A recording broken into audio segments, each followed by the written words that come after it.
السلام علیکم دوستو۔ اگر ہم کسی ایسے بادشاہ کی بات کریں جو ہر میدان جنگ میں فتح یاب رہا ہو تو ہمارے ذہن میں سب سے پہلا نام سکندر اعظم کا آتا ہے۔ سکندر کے بارے میں یہ بات زبان زدے عام ہے کہ وہ اپنی ہر شکست کو جیت میں بدلنے کا فن جانتا تھا، اور اپنے اسی فن کی بدولت وہ یونان سے لے کر ہندوستان تک اپنی سلطنت کو توسیع دینے میں کامیاب رہا۔ اس کے سامنے آنے والے تمام بادشاہ تنکوں کی طرح بکھرتے چلے گئے۔ اس دور میں کوئی سورما ایسا نظر نہیں آتا جو سکندر کے حملے کی تاب لا سکتا سوائے ایک وطن پرست بادشاہ کے۔ یہ وہ واحد بادشاہ تھا جس نے سکندر اعظم جیسے طوفان کو ہندوستان کی سرحدوں پر روک دیا۔ ہم بات کر رہے ہیں مہاراجہ پورس کی، جس کی سلطنت 327 قبل مسیح میں دریائے جہلم اور چناب کے درمیان واقع تھی۔ یہ تمام علاقہ آج کل پاکستان میں ہے۔ پورس کا شمار ان بادشاہوں میں ہوتا ہے جو تاریخ کی شدید ترین زیادتی کا شکار ہوئے۔ ہمیں پورس کے بارے میں جتنی بھی معلومات ملتی ہیں اس کے اکثر ذرائع یونانی ہیں۔ ہندوستانی تاریخ میں مہاراجہ پورس کا تذکرہ بہت کم ملتا ہے۔ مورخ مہاراجہ پورس کو ہندوستان کے قدیم خاندان پرواس سے جوڑتے ہیں، جس کا ذکر ہندوؤں کی قدیم مقدس کتاب مہابھارت میں بھی ملتا ہے۔ لیکن پورس کے والد کون تھے؟ یہ سلطنت اس نے کیسے حاصل کی؟ اس بارے میں تاریخ مکمل طور پر خاموش ہے۔ دستیاب تاریخ ہمیں بتاتی ہے کہ جس دور میں سکندر اعظم یونان اور مغربی ایشیا کی فتوحات میں مصروف تھا، اسی دور میں ایشیا میں بھی ایک بڑی طاقت جنم لے رہی تھی۔ 4 صدی قبل مسیح کا پنجاب طوائف الملوکی قبائلیت اور تنازعات کا اکھاڑا بنا ہوا تھا۔ اس صورتحال نے پورس کے عروج میں اہم کردار ادا کیا۔ مختلف قبائلیوں اور چھوٹے موٹے راجاؤں کو شکست دیتے ہوئے آہستہ آہستہ مہاراجہ پورس نے اتنی طاقت حاصل کر لی تھی کہ اسے اپنی ہم عصر سلطنتوں یعنی ایران اور نندا ایمپائر کا ہم پلہ سمجھا جانے لگا۔ دوسری طرف سکندر اعظم ایران کی اس ہنخا منشی سلطنت کو زیر و زبر کرنے میں مصروف تھا جو پوری دنیا پر حکومت کی دعوے دار تھی۔ سکندر اعظم اور ایران کے بادشاہ دارا سوم کے درمیان 3 جنگیں لڑی گئیں، اور ان تینوں میں دارا سوم کو عبرتناک شکست کا سامنا ہوا۔ جب دارا کی تمام فوج بکھر گئی اور اس کے اکثر فوجی جرنیل اور افسران مارے گئے تو اس نے ہندوستان کی اس نئی ابھرتی ہوئی قوت کو ایک خط لکھا: اے سرزمین ہند کے حکمران، تم دانا، تم بے مثل اور محسوس کرنے والی روح کے مالک، میری بدقسمتی کی داستان سنو۔ سکندر روم سے فوجوں کے ساتھ ہماری زمین میں گھس آیا۔ کوئی فوج، کوئی آبادی، رشتہ دار اور بچے، یا تاج یا تخت یا شاہی دبدبہ یا خزانہ یا مال ہمارے لیے باقی نہیں چھوڑا۔ اگر تم میری مدد کرو گے اور پرے رکھو گے مجھ سے تباہی تو میں ضرور روانہ کروں گا اتنے قیمتی جواہرات اپنے خزانے سے کہ تمہیں مزید ضرورت نہیں پڑے گی۔ اس کے علاوہ تاریخ میں تمہارا نام باقی رہے گا اور ایک دنیا تمہاری عزت کرے گی۔ شاہنامہ اسلام اسفردوسی، ترجمہ وارنر۔ مہاراجہ پورس نے شہنشاہ دارا کی درخواست کا فوری جواب دیتے ہوئے اس کی مدد کے لیے ہاتھیوں کا ایک دستہ روانہ کیا۔ سکندر اعظم کو جیسے ہی اس اتحاد کی خبر ہوئی، اس نے پورس کی امداد پہنچنے سے پہلے ہی شہنشاہ ایران پر حملہ کیا۔ دارا کی فوج اسے چھوڑ کر بھاگ نکلی۔ جو باقی بچے انہوں نے دارا سوم کو قتل کر کے سکندر کی اطاعت قبول کر لی۔ اسی موقع پر سکندر اعظم کو یہ احساس ہوا کہ ابھی مشرق میں ایک اور طاقتور بادشاہ موجود ہے جو اس کے خوابوں کو خاک میں ملانے کی صلاحیت رکھتا ہے۔ چنانچہ ایران پر مکمل دسترس حاصل کرنے کے بعد وہ افغانستان سے ہوتا اور مختلف قبائل کو اپنا متی بناتا ہوا ہندوستان میں داخل ہوا، جہاں ٹیکسیلا کے راجہ امبی نے اس کا بڑی گرم جوشی سے استقبال کیا۔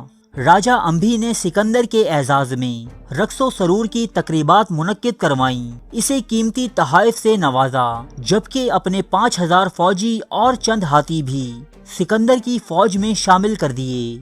یہ تمام عوامل اس خطے میں پورس کی بڑھتی ہوئی طاقت سے مخاصمت اور حسد کا نتیجہ تھے۔ صرف مہاراجا امبی ہی نہیں بلکہ اس علاقے کے دیگر حکمرانوں نے بھی یا تو سکندر کی اطاعت قبول کی یا پھر خاموشی سے پورس کی تباہی کا انتظار کرنے لگے، یہاں تک کہ پورس کا سب سے بڑا حلیف اور راجوڑی کا بادشاہ ابھیشریس بھی وعدہ کرنے کے باوجود جنگ کے دوران پورس کی مدد کو نہ آیا، بلکہ جنگ کے بعد سکندر اعظم کی خدمت میں 40 جنگی ہاتھیوں اور قیمتی تحفے تحائف لے کر حاضر ہوا۔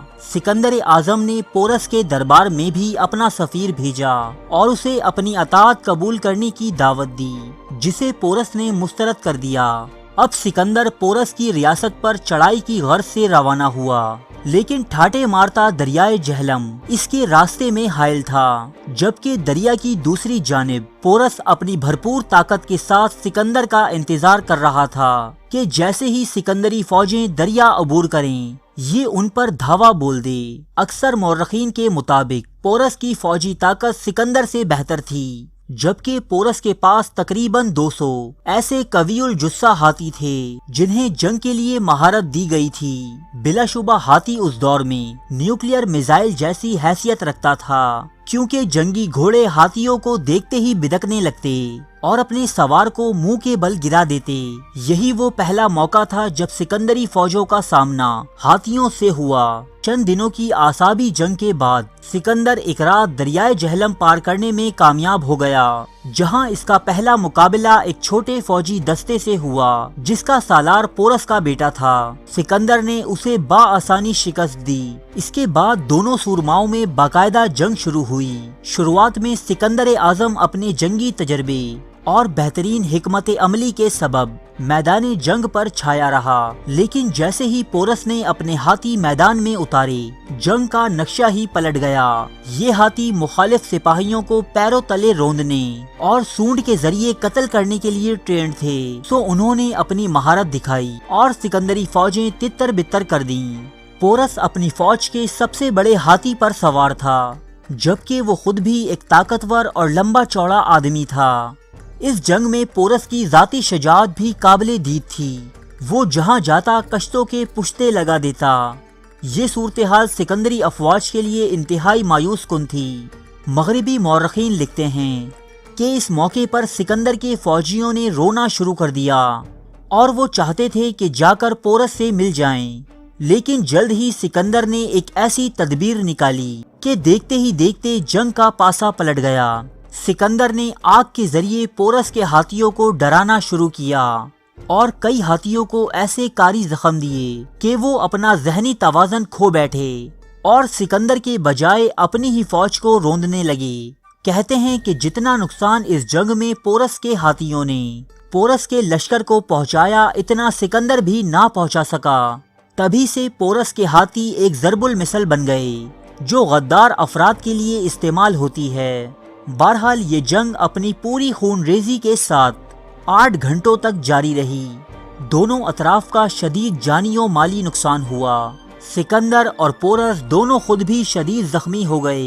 ایسے حالات میں سکندر نے پورس کے پاس جنگ بندی کے لیے کئی سفارتیں بھیجی جو ناکام رہیں۔ آخر میں اس کے دیرینہ دوست نیروس کو بھیجا گیا۔ پورس نے اس کی بات مان لی اور یہ جنگ بند ہو گئی۔ یہاں یونانی مورخین لکھتے ہیں کہ اس جنگ میں فتح سکندر کو حاصل ہوئی تھی، جبکہ سکندر نے رحم کھا کر پورس کو نہ صرف اس کی بادشاہت واپس کر دی بلکہ اپنے تمام مفتوحہ علاقے بھی اسے دے دیے۔ لیکن حقائق اس بات کی نفی کرتے ہیں، کیونکہ سکندر اعظم ایک بہترین جرنیل تو ضرور تھا، لیکن رحمدلی نام کے لفظ سے اس کی کوئی آشنائی نہ تھی۔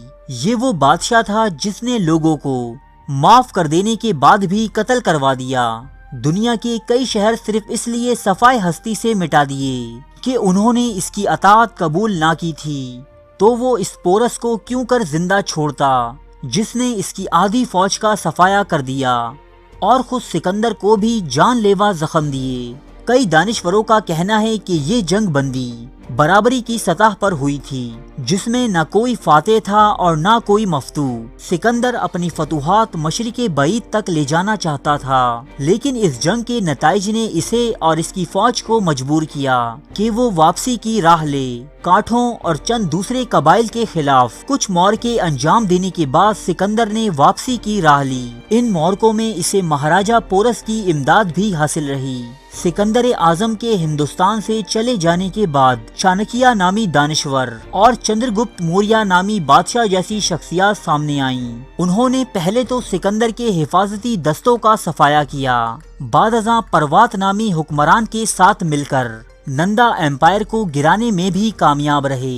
تاریخ دانوں کا ماننا ہے کہ یہ پروات نامی حکمران دراصل پورس ہی تھا، کیونکہ اس دور میں ہندوستان میں پورس کے علاوہ اتنی بڑی کوئی طاقت نہ تھی جو نندا ایمپائر سے ٹکرا سکے۔ بعد ازاں بادشاہ پروات یعنی پورس چانکیہ کی سازش کے تحت قتل کر دیا گیا۔ کوئی پورس کی موت کی وجہ کسی یونانی جرنیل کو قرار دیتا ہے تو کوئی کہتا ہے کہ اسے کسی لڑکی نے زہر دے دیا تھا، لیکن حقیقت کیا تھی یہ بات کوئی نہیں جانتا۔ یہ ویڈیو بدھا پرکاش کی کتاب مہاراجہ پورس سے اخذ شدہ ہے، جس کا PDF لنک ڈسکرپشن میں موجود ہے۔ آپ چاہیں تو مکمل کتاب کا مطالعہ کر سکتے ہیں۔ ارے فرینڈز، ایک منٹ، آپ ایسے ہی جا رہے ہیں؟ اتنی محنت سے ویڈیو بنائی ہے، ایک لائک تو بنتا ہے نا؟ اور دوسرا یہ کہ آپ ہمیں اتنی بڑی دنیا میں دوبارہ کیسے ڈھونڈیں گے؟ تو اس کا حل یہ ہے کہ آپ ہمارے چینل کو سبسکرائب کر لیجئے اور اس بیل کے آئیکن کو کلک کر دیجئے۔ اس طرح ہمارے آنے والی تمام ویڈیوز آپ تک پہنچتی رہیں گی۔ ارے ڈریے مت، یہ بالکل فری ہے۔